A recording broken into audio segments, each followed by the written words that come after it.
Hi, everybody, and welcome back to the Level Up podcast. Happy Friday. Yes, it's Friday. Friday. Woohoo. And it's episode 14. Oh, that's right. Yeah. 14 already. I know. We're just zooming along, huh? We really are. Yeah. So today's topic is personal branding, why playing it safe no longer works. Never did, but especially today. Yeah, even more so. Even more so. So basically, today we're going to talk about something that matters more than ever, which we already alluded to, building a personal brand in a world that's changing faster than ever before. The truth is, playing it safe does not cut it. The people who stand out are the ones who are brave enough to step outside their comfort zones and show the world who they truly are. Getting noticed. Your personal brand isn't just about marketing. It's about courage, identity, and the impact you leave behind. So today we're going to explore 7 powerful questions that you can ask yourself to step into bravery, define your brand, and take your next big step forward. So I guess if you are ready, to go. We will scroll down. So the first question is, what am I most afraid of sharing with the world, and what power might it hold if I did? Okay. Is that a good question for people to ask themselves? It's an interesting question because I think for so long, so many years and decades gone by, the goal was to be like everyone else. It was uniformity, right? The goal was to basically fit in, right? Follow the status quo, be a wallflower. Don't basically, raise too many, don't wave attention over your way, right? Very true. Now, so that's what we've been preconditioned to believe for many years. I think this is the first generation, especially the Gen Zs. They don't buy into that at all, right? And they're actually setting the tone for our generation and any generation that came, before them, right? They have a lot of control. They definitely have the trend and the buying power. You have corporations that are, catering just to them, and their whole thing is individuality, and protecting that, at all cost. And they have grown up with the internet and computers and stuff like that, way more so than we ever did. And they've always been delved into technology. So for them, everything is on social media platforms anyway. Well, I mean, the very fundamental thing of social media is standing out, right? If you're not standing out on the internet, you're invisible, right? So the whole idea of the internet is basically calling attention to yourself. How many followers can I get? How many likes can I get? It's shock culture, sort of, they actually are the ones that took, it used to be, I know this for a fact, for years and years and years. I mean, newspapers sold newspapers because of the headlines, attention-grabbing headlines. Now it's like attention-grabbing individuals. You create a whole, sort of persona, that's going to get people basically chatting and people, zooming in to see what you've got. So, you like it or hate it, it's necessary today to basically stand out in this field of growing competition on every level, business, social, educate, you name it. It's who could basically, who's the Lady Gaga of the moment, right? Yeah, how can you capture people's attention? How can you capture? That's, it's a good thing you touched on that. It's attention seeking, because they say the average person on the internet has an attention span of 2 seconds. If you don't catch them within the first 2 seconds, they're scrolling past you. Yeah, true. Just like that. Yep. And another question to consider when you're working on your personal brand is, what strengths do you bring to the table that others might not see yet? Well, the thing is, we did our last week's podcast was really on strength of character and a code. Correct. And I think it's important that, whatever you're doing, you have to, have 100% commitment to it. Yeah. And I think you just got to be true to yourself. You got to be true to yourself. And it'll work out. Yeah, because people resonate with what they like. If I trust what you're doing, where you're coming from, and I know it's not from an evil place, you know, and I could pretty well count on you to be you, the authentic you, not a put on. Yeah. If I ever need what you're selling, I'll probably go to you just because you've been around and I get a sense of familiarity that generally, you know, leads to connection, right? I mean, it's like that with everything. You know, if you see somebody every day on the train, you know, going to work, eventually you're going to have a conversation with them if you happen to be in their vicinity because you see them every day. Well, I see you every day, right? Start off by nodding. And acknowledgement, and then, you know, you get a sense of who someone is, and it establishes a comfort zone there, right? And it's the same with the internet. If people could count on you to be doing whatever you're doing, you know, they're going to get a sense of, well, yeah, I understand that person. I see what they're doing, and yeah, I get a good vibe from them. I'm not worried about where they're coming from. So I wouldn't mind engaging in their product or service or you know, or their share. Yeah, I'll like something on. You know, there's people that, you know, I would never buy what they're selling necessarily, but you know, for me, the internet is anytime I see someone on there and I think they're doing something cool, or I think they just have a cool way of presenting themselves, or it's trustworthy and I get a good vibe, I'll like it. Yeah. Right? That's how I determine who to follow. I don't follow people to necessarily engage them. I don't have to know these people, you know, but if I like their vibe and their shtick, and what information they're putting out there, how they're putting it out, and if they're standing out in a unique way, that's when I follow people. That's when I like their stuff, right? I'm not looking to, you know, I think basically it's the internet, right? So people could be sort of whoever they want, right?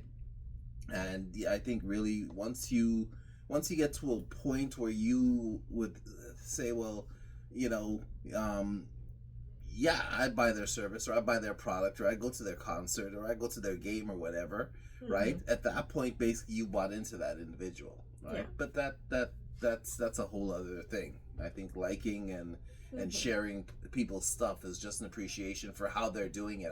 You know, to me, is you're winning. That's cool. You know, I could take a piece of that energy, or I could take a piece of that energy for what I'm doing, right, or what we're doing. Exactly. Okay, so question 3. I forgot where we were. If you knew you couldn't fail, how would you show up differently in your personal brand? Well, yeah, okay, that's a good question. But, you know, the whole idea, I think, of, you know, personal branding is not, like, if you are authentic, you can't fail. Yeah. You'll right? Find your people. Okay, well, let me sort of scale that back a bit. If you're an authentic idiot, chances are you're going to fail, right? Yeah, sure. So, yeah, if you're an idiot, and that's just your makeup, but you're authentic about it, you know, people will probably say you're going to fail, but you're a nice idiot. But if you are an idiot, you're going to fail. But if you're authentic and you mean well, and, you know, you've got some, you know, basic emotional, you know, intelligence and some fundamental skills, and you know, you mean well, and you try really hard, you'll find your audience. Yeah. You know, exactly. Not everyone's going to be a Jordan in this world. There's all sorts of people with different skill sets and different, you know, levels who do just fine, right? You find your niche, you find your tribe, and you're going to be fine. So I think it's really about being authentic, being true to yourself, to who you are, and staying in your lane. Yeah, and then being consistent. And being consistent, huge. I totally agree with that. Okay, and the next question. So to consider for your personal brand is, where in your life are you, and are you still choosing comfort over growth? Yeah, I've never had the luxury of choosing comfort, right? That just wasn't a luxury afforded to me. So, you know, and because we are creatures of habit, chances of me ever choosing comfort are slim to none, because I wouldn't know what it looked like, right? And I don't feel safe unless I'm growing. Yeah. Right? You know, there's no saying, don't let the grass grow under your feet, you know? So I think basically today you don't really have the luxury of choosing comfort, because comfort is, it's so abstract. I mean, you know, the way the world is set up, there is so much distraction that, what is comfort? Like, even if you, Yeah. it doesn't matter if you're, I mean, if you're talking about a sense of financial, if you're talking about, like, if billionaires are some of the busiest people, they don't really, they have all this money, but they don't have the time to really just sit back. And I think, you always have to look at what's going on in the world, because in a slight shift, like, imagine somebody who basically just has a small company doing $10 million a year to basically navigate. Yeah. But if you have $1 billion organization or $1 billion in play, a slight shift in the economy, a slight shift in, in banking, a slight shift in the weather, so many things could disrupt your... Yeah, like the Canadian environment with all the tariffs and all that stuff. There you go. Did not expect that. Nobody saw that coming. But yet, that's what we're dealing with now. Yeah, and if you had really super thin margins before that, all of a sudden that could totally disrupt your business model. Yeah. And then you're bleeding money. Yeah. Or you have to increase your prices, but can the people that you're selling it to... Can they absorb it? Can you pass that on? Yeah. Is the question, right? So, those are the kind of things that I don't imagine it could make most people sleep just carelessly at night. No. And just the way everything is a little bit more unstable with all the AI coming in and taking over jobs as well. And that's very real. Yeah. So lots of uncertainty or changing times. Yeah. Yeah. Okay. Question 5 to consider. How do I want people to describe me when I'm not in the room? I guess it'd be a good reflection of your personal brand. Yeah, but do you really care? I don't. No. Yeah. And you don't. Well, no. I mean, and we let me clarify that. Yeah. We may be sounding, I don't know, callous or mean or indifferent, but you and I, and I'm not saying this other than I really believe that you and I are two of the nicest people that I've met. Yeah, we go out of our way to be accommodating and to be nice to people, and it's just that most people are just not nice people. They will actually attack nice people. Yeah. So you can't live your life trying to please other people. You can't try to please anyone. No. That's not the play. That's not the... Yeah, it's not going to help you. It's not going to help you. It's not going to help you. You need to basically chart a course for your life. Whatever it is you want to do or whatever it is you're trying to accomplish, you have to stay true to who you are and stick to it, irrespective of what society and peers and people try to do, because everyone's going to have an issue with something you're doing, especially if you're surviving, and then if you're winning, and then if you're thriving, you're going to get people coming after you just because of that, and there's nothing you can do other than fail to appease them. So if you're sitting up at night losing sleep because these people don't like you, you're really wasting your time. You're sabotaging your own game. Yeah, very true. Right? You're not going to make, you will not make 100% of people happy. Steve Jobs had a quote. He's a pretty rough fellow to deal with, I heard, but he had a quote. He said basically, if you want to make everybody happy, go sell ice cream. And then even somebody else is going to basically say, well, I'm lactose intolerant, you should do something. You're not going to please everybody on the planet, so don't try. Just try to be a decent person and try to basically do the best you can, but definitely don't ask for permission. Yeah, I would agree. Okay, so question 6.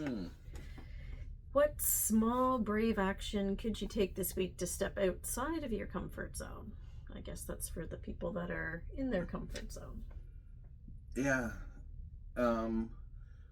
I think the thing for most people, and I think it's a small formula, right? I've thought about this briefly, not much, because I'm sensitive to others, but I'm somewhat unfiltered. And I try to basically frame something if I'm going to say it or express something that this is my opinion. This is coming from me for me. Right? Like I'll never tell you how to navigate your life or your thoughts. This is my experience. This is my experience. I don't speak for others. But I think if more people were to basically stop filtering what they feel and be honest about it, you know, like express yourself. Yeah. Like be on, like just. Yeah. But most people are they're afraid. They're even, you know, a good example of this is that, you know, we take the bus here because it's super convenient, right? And sometimes this is an interesting scenario that I notice all the time. And I always think about stuff like this because it's exactly along the lines of what we're talking about now. You'll be on the bus and the back door will not open. And there's always that one individual that will scream back door. They'll just scream back door throughout the bus. But then the rest of everybody else, they see it, but they'll never say anything because they're almost afraid of stepping out and being noticed. And this is on a bus. Yeah. So they'll never but be. That's fine. It's absolutely fine, but you'll never see them at Madison Square Gardens. And that gentleman said it politely. He said, sir. He was actually the hero. Yeah. In the situation, he was the hero. He was the guy basically fighting for those who couldn't fight themselves, because it's rare that the person trying to get out will say anything. Right? It's always that individual screaming back door, like really loud, and he'll save the day while everybody else is almost there. And I always look around and go, what are you afraid of? Like, all you have to, the driver doesn't know what's going on. Yeah, and the driver even said, oh, I can't hear anything. You can't hear anything because you're too far back and from it's me. usually pretty packed at that stage. Yeah. Right? So, but these people they're afraid to speak up because there's a malfunction and somebody has gotten to their stop, which is the goal of taking the bus, and they're in fear of losing their stop because nobody is, and they're not even, in a lot of cases, the person who's trying to get off is not willing to step up and... True. So this is, that to me, that's the ultimate analogy, is start speaking up. You know, that's such a Toronto thing. I think and it's such voice your opinion. Yeah. But you can do that respectfully while listening to other people's points. Well, you know, it's interesting because so many times the bus drives off because nobody said anything, and then the person's like, oh. And then they get mad. Then, well, they huff and puff and... Yep, I've seen well, I lost this one. Mm-hmm. Speak up. Yeah. You know, stake your claim. You've worked all day. The least you deserve is to get off at your designated stop. Yeah, that's true. Yeah, so it's stuff like that. I think just basically take the small controls of your life. Don't leave everything to circumstance. And I mean, you got to start small, and that's the way you get big, right? True. Okay, question 7. Another thing to consider for your personal brand is, what legacy do you want to leave behind? Legacy, that's an interesting question. And maybe build that into your personal identity as well. Yeah, you see, the thing is, legacy means so much different than it did 20 years ago, 40 years ago. I think legacy now is really about I think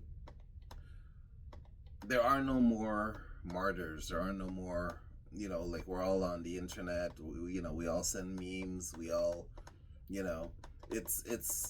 it's come down to more of, I think, a collective consciousness with the internet. You used to have somebody, the one person who could basically be the voice of a generation speaking for social justice. Now you get, CEOs who are supposed to be, these important people that we look up to, stealing baseball paraphernalia from kids. And then the internet running that's the new justice. That's the, Very true. Well, so where do you, take legacy from that? You know what I mean? It's like these people are supposed to represent. Yeah, they're supposed to be the role models. They're supposed to be role models. And so you're supposed to say, well, I want to be like that CEO. I want to be. But then you see so many people behaving so badly. Yeah, especially this year, we're seeing a lot more of that come out. Yeah, you can't go to a Coldplay concert with your mistress anymore. I mean, that's no. no. And you definitely can't catch a ball for your son. You know, and God forbid, you know, a baseball or a tennis player wants to give your kid a baseball hat. You know, so all of the things that defined us as a culture are being called into question by the masses, but then the very things that they were supposed to represent, I mean, they're actually tainting, you know, leadership and positions, and because now you don't trust them. You don't trust the CEO. You don't trust. No, because you're like, I wonder if he has a mistress. I wonder if he's kind to kids. I wonder if he's kind to animals. Yeah.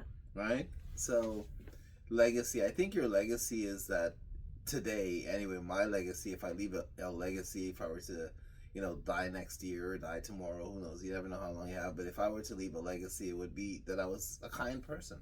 You know, that's it. Yeah, I'd be happy with that. I mean, I don't, you know, the most of the stuff that you and I have questioned, you know, we could figure out usually within a conversation.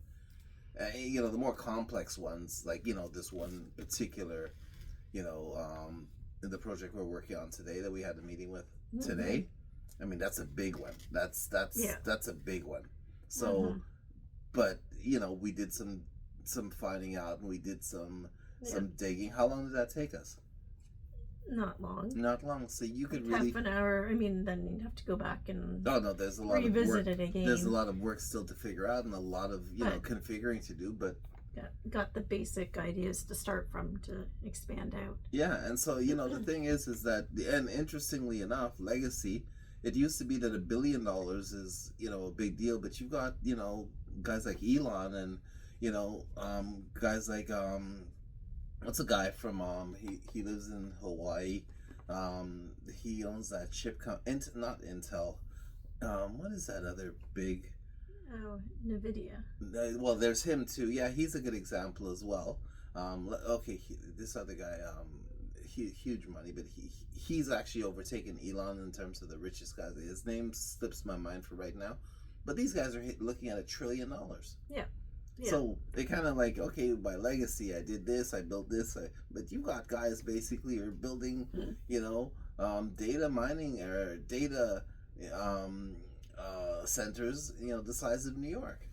So I'd like to leave a legacy, but in the face of what's going on, it might pale in comparison, right? Yeah, so I think it's an important to have a personal one. What do you think? Yeah, and I would think helping other people get ahead, like with what we're doing with the businesses. Oh yeah, no, like that means something to me. Oh, to be able to help other small businesses get up and going. It totally has that component. So that's for me. That would be a good legacy to leave behind. That we helped X number of companies get going, and because without it, it would be really daunting for a lot of companies out there. Yeah, for sure. Yeah, for sure.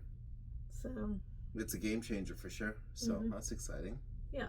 Yeah. No, I think my final words on this is, I think stepping out and actually doing something, whatever it is, you know, like fail, and then you're gonna win. Or just keep failing, but at least you're trying. And even putting that out there, because people don't like to talk about their failures. They don't like to talk about their failures. Everything on social media is all proper and successful. Yeah, I think we're getting. And everybody knows that that's not really the case. I think we're getting to the point where people are at least acknowledging that you don't win it. You don't learn anything when you're winning. No. You actually learn stuff when you're losing. Right. Very true. The failure teaches us the best lessons. It teaches us what not to do, how to do it differently. You know, it's usually when we're going through the hardest times in our life that we smarten up. Yeah, and you grow, because when things are good, it's party, it's easy. It's easy, and you're like, not. I got all this money. I can go do this, and I can go do that. Do really stupid stuff. Yeah. But when you're struggling and you're trying to get it going, you have to be more creative about how you spend your limited budget so that you can make the most of it. Even your character develops during difficult times. Yeah. Definitely not through easy times. That's very true. So. Okay. Any more insights? No. Just be kind to kids, guys. And, you know, when you go to baseball games, if you catch the ball, you know, give it to the kid. Give it to the kid. Always give it to the kid. Always give it to the kid. That's what you do. That's just what you do. I agree. So before we check out, I'll just do a quick outage, I guess. So that's a wrap on today's episode about stepping outside of your comfort zone and building a personal brand in a world that's changing every single day. Remember, courage isn't about never being afraid. It's about choosing to move forward despite fear. Yeah, being afraid and going anyway. Precisely. So your personal brand is your unique story, and the world is waiting for you to tell it. Don't wait to be perfect. Just start with brave. So thanks for tuning into episode 14. Thanks, guys. The Level Up Podcast.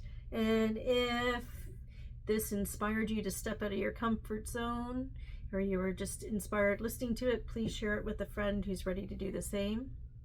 And don't forget to subscribe. We would like that. Hit that button. Yeah. Rate and review. And we'd love to hear how this podcast is helping you level up. So until next time. Peace. Peace out. Thanks. Thanks, guys. See you next week. Yep. Bye. Bye.